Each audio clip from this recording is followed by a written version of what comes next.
Hello and welcome to Stockton Junction. Just a quick update today to let you know a few of the things I've been doing at the moment. I've had obviously a few people asking about the Helix, so I'll show you that shortly. I've been working on this siding here, which I'll go into in a minute. A little bit more along the back wall there, and finally I started the work on the top area over here. This is just this half. That half's covered in junk at the moment. So I have the fire station there. Obviously the road layout. Obviously the paving areas are just lead in place just to see how it looks. The area with the fire station on lifts out so that I can get underneath. As does the area that says church over there. That whole section lifts out on its own.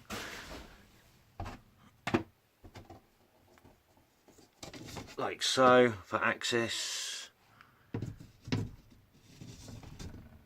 Makes any derailment issues no problem to deal with. I will have another section over here that will come out as well. I have been doing a lot of the track work this side, but it's a bit of a mess at the moment. I haven't cleared up.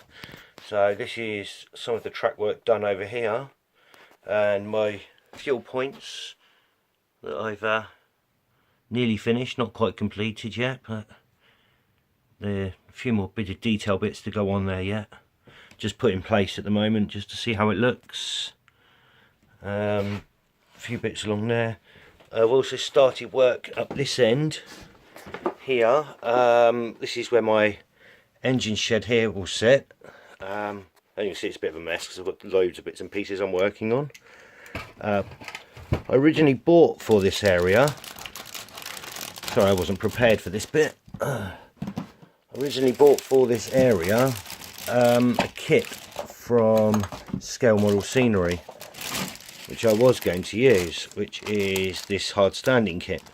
Now it is actually a very good kit. I do recommend it if you are using standard code 100 track work, no problem.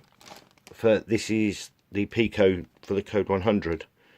They also do one that's set for set track, like Hornby track as well. The problem I've had is because I'm using the code 75, the track is slightly lower. It sits lower, so I haven't been able to use it. So what I've been doing, I've laid a cork base here, and I'm using the parts from the hard standing kit, as you can see, just to sit in between the tracks there. And then what I shall do is I'm using plasticard, which will then sit on top of that, and it actually goes almost perfect how I want it. I want a little lip here though, so obviously when you're cleaning the track, you're not going to rub all the paint off of these sections here. And in the inner section I'm actually using a slightly thinner bit of plasticard. I'm using 0.75 mil, and this is 1 mil for the hard standing edges. I will obviously update you on this section as I get a bit further on with it. So all the track work's in place now. I haven't wired in any of this side yet. I've got quite a lot of wiring I've been doing on this side. Had a couple of issues with some point work, so I had to take out some points and redo some point motors, etc. Iron out all the kinks and so forth. Been working, as you know, on this back area. I've got a building there which is from cast in stone, company called there. It's not finished yet, I've still got to paint it. It's quite a nice piece. It's a solid piece of plaster.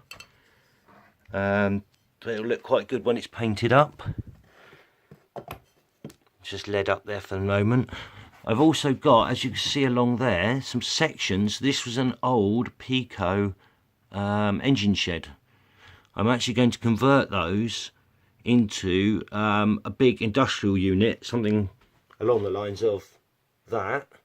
So I'm going to repaint this one a different colour because I want to keep this as a grey one. Might not use all the sections that are there, but there's quite a bit of scope there to make a decent size unit, or maybe a couple of units. Been up to a few other bits and pieces.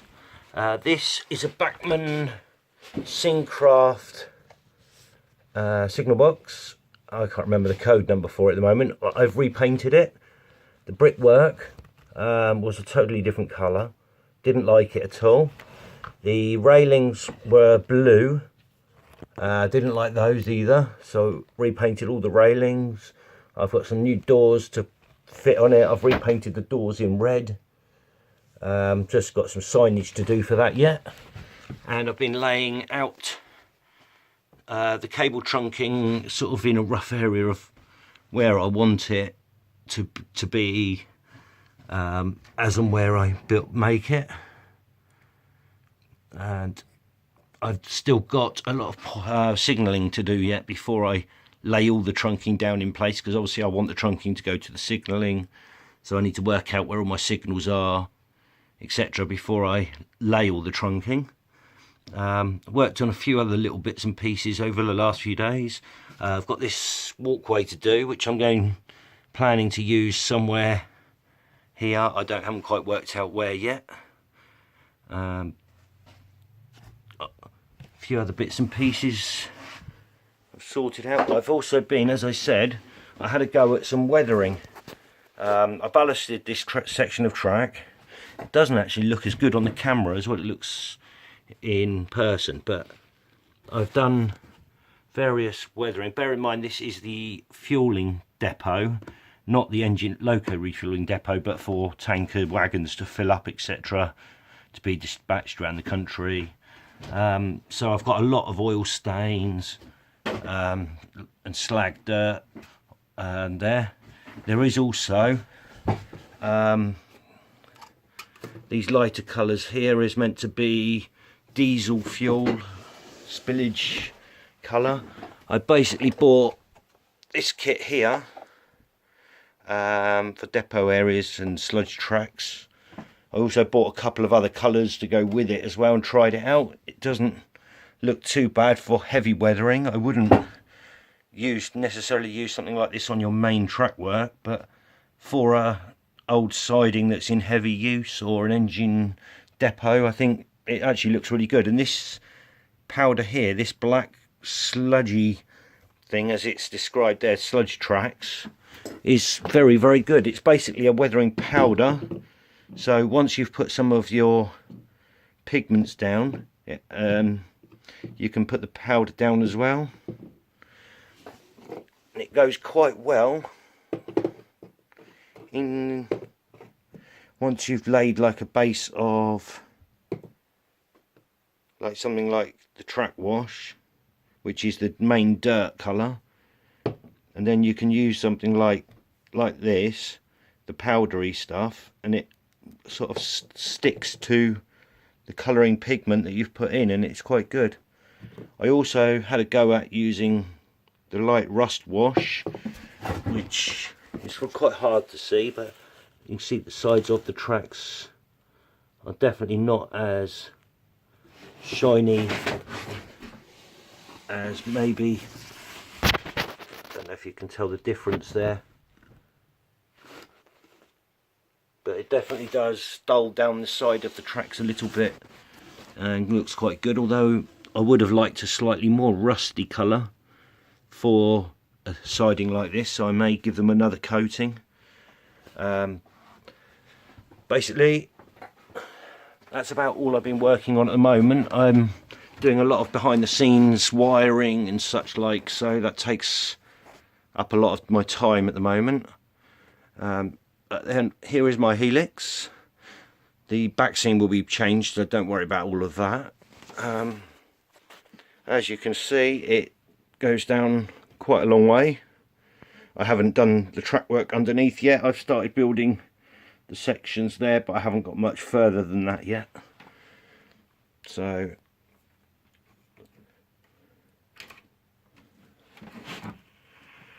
there's my class 50 and my class 20 sat there. And I have had some issues with dirt and dust on this, so if they stall, it's not because of the track work, it's just because there's a bit of dirt on the track and I need to get a decent track cleaner. So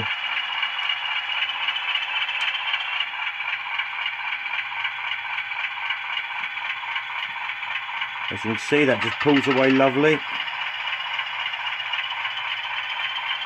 And now for the class 50.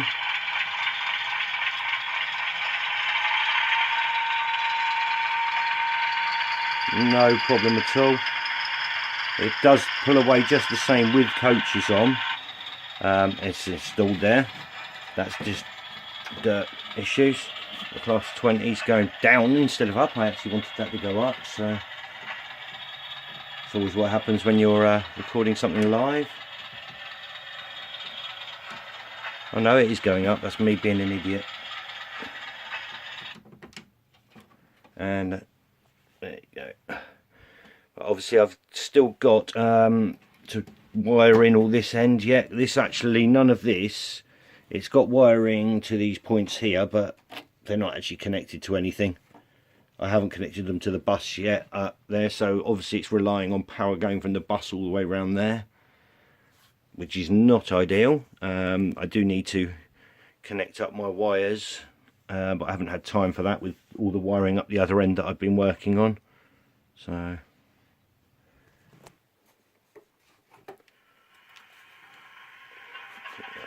just restart them up and see if they'll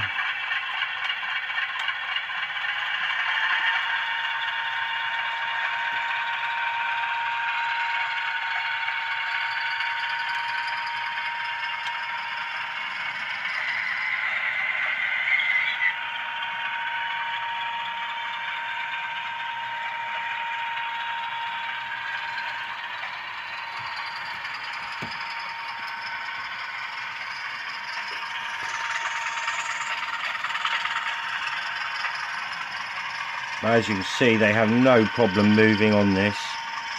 I want to get a decent track cleaner, something like a CMEX, I think it is, the big metal one that I can run in front of a loco to clean the tracks, because obviously I've got to have a lot of these areas like this that are going to need some heavy duty cleaning.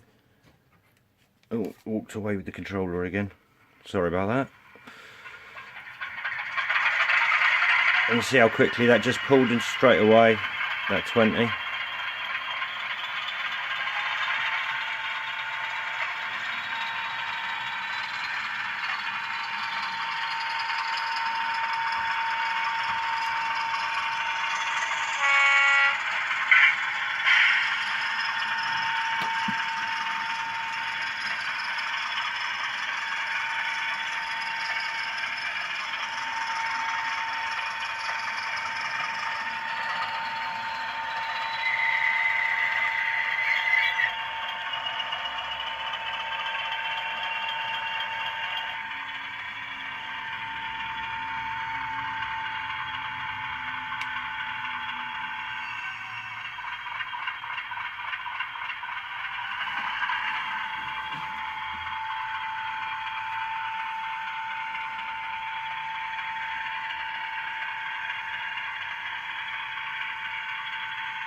I do need to do a bit of adjustment, but the good thing about the way that this has been built, as you can see there are nuts on each section.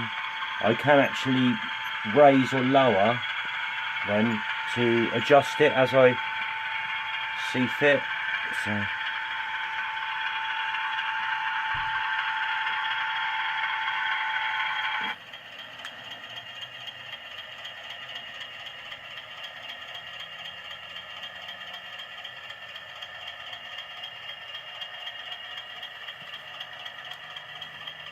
I have noticed an issue that I've got, and I don't know if it's just because the DCC isn't, bus wires aren't on this section, but I keep losing when it does stall. I get one loco starts and then one stops, so I don't know if that's also my controller system not being very powerful enough for this big layout. So I'm not actually, to be honest, that impressed with the dynamics. So I may look at upgrading my system to something a lot better in the near future anyway. So anyone got any good recommendations. I'd be looking for something that holds a lot of locos on it as well, so I'd be wanting something in the region of 30 to 40 locos, I would have guessed, on my layout at any one time. So that would be quite interesting to hear about if anyone's got any information. So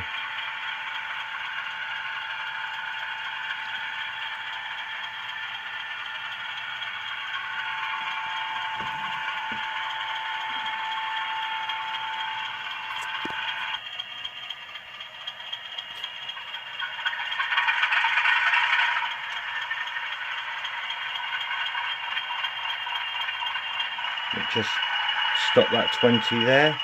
I'm just going to restart it on literally 1 power. Oh, it's stalled. That's the power cutting out again. See, this is the issue that I'm having. Don't know if anyone knows why that's happening, but again, like I said, my base unit isn't connected to that area. The wiring is connected here, obviously, but that section all the way round doesn't have any connections yet. So anyway, that is the Helix at the moment. Obviously a bit of tweaking to do, and a couple of issues that I have had is with heights on the couplings.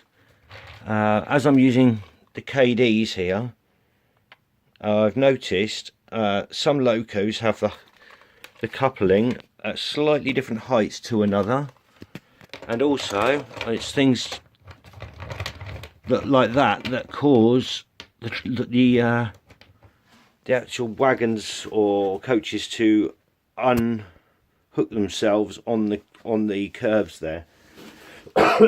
Excuse me. So an issue that has to be looked at there is making sure that the heights are identical. And here's an example. So I can move this out the way. If you can see this, it helps if it's railed on properly. I'll try and sort out the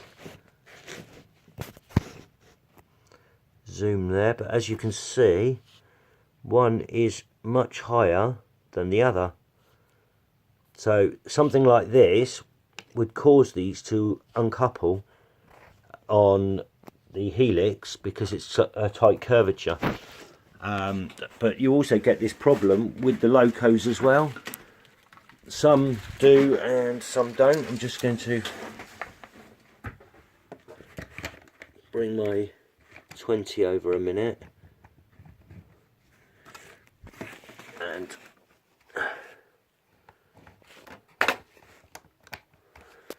as you can see, they are different heights.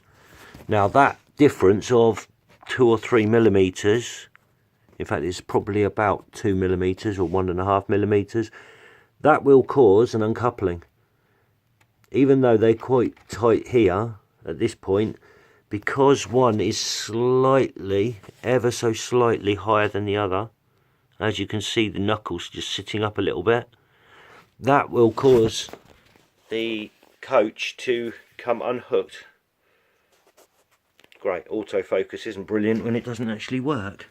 Yeah, it will cause this coach to come unhooked going uphill, or sometimes even going downhill, but that's an issue that you need to be aware of when thinking of Helixes, that you need to make sure that you link coaches and trains together where the heights are the same on the couplings.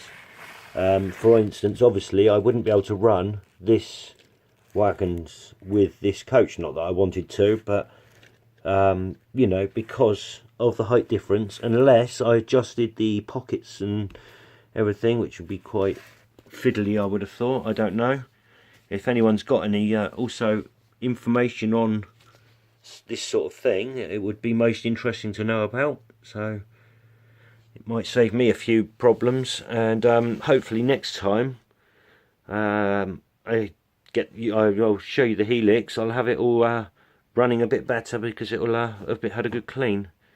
The only issue is that the cleaner track cleaner I want is about 130 quid, and from America, so it might take a little while to come over, but from the reviews I've seen on them, they are very, very good.